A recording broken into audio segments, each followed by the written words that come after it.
Okay. In the last video that I made, I laid out the structure and sort of movement through or progression through an introduction paragraph, right? And I also told you that the conclusion is going to be a sort of inverse of that. Like we're going to flip it over. Sorry, I have dry erase marker all over my hands. They make good erasers. Okay, so what does that mean? Well, very easy for us. For the conclusion, we got that tippy top right here. Yes, and it's a point, and it looks very much like the point at the bottom of our intro, which was our thesis statement. And the reason why is because you are going to restate your thesis at the beginning of your concluding paragraph. Okay? Do not just repeat it word for word.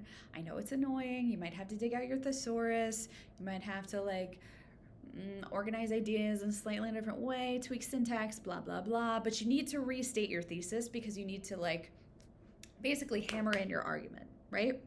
You gave your argument, you laid out all the subpoints. Now you need to give it again. Then what you're going to do is you're going to move to this idea of significance. So what's the significance of your argument? Who cares? Then the final part of your conclusion is sort of what I like to call like your little goodie bag, because it's what you want to send your readers away with. Like you're at a party and you're like, thanks so much for coming. Here's your goodie bag. This is like the food for thought. This is like the fun, interesting, wow, I'm going to keep thinking about that for days. Or, wow, that makes me want to make a connection to something else that I read or saw or thought about recently. Okay? It's sort of like the intellectual treats that you get to give your reader. Okay?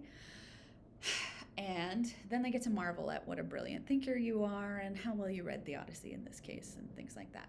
Now, for an in-class essay, the conclusion is probably the least important part of your essay if you're running out of time, okay? And in some ways, it's better for you to allot yourself time for editing, and making sure your ideas feel connected and things like that, than it is to spend a lot of time thinking over your conclusion. Because here's the thing, is that conclusion significance, ultimately, when we're reading literature, especially, you're not a doctoral candidate, right? You are a high school English student. They're going to come down to a lot of sort of timeless themes that people are interested in exploring, because it's basically, you're kind of engaging with, why would we read this in the first place, right? And it's not just I don't know, because people read it forever. There's a reason why people have read it forever. And even if you don't agree with those things, well, you can actually approach it in interesting ways if you don't agree with it.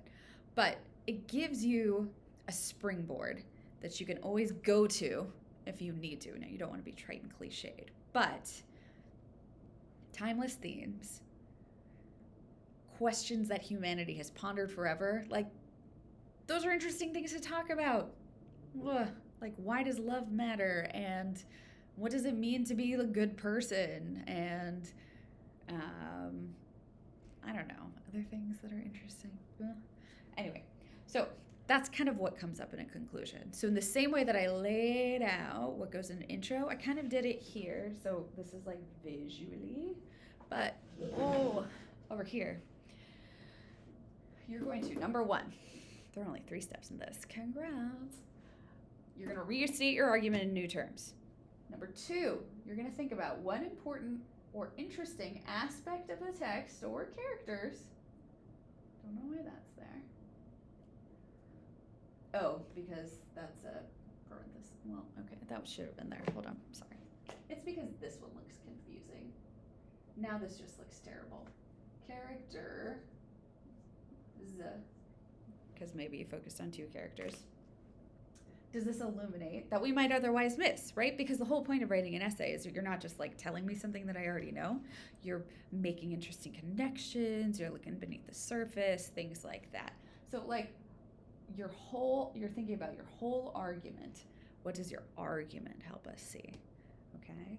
And then finally, your last sentence, this is your takeaway sentence, it's kind of like a reverse hook. Okay, if a hook is the interesting idea that brings somebody in, this is the interesting idea that you're sending them off with. and it's the significance of like the broader topic. Okay, so there are two ways to approach this. You can either make it timely, so like, why would this be particularly important now for readers, like in this moment? Why is it important to think about like what makes a good hero? I don't know. You could think of a bunch of different answers to that question. And the other one is to make it timeless, to kind of like tie it into these broad themes about life and love and wisdom and morality that feel big and universal. You're not like tying it to a concrete moment right now. Okay? That's just like two different strategies. So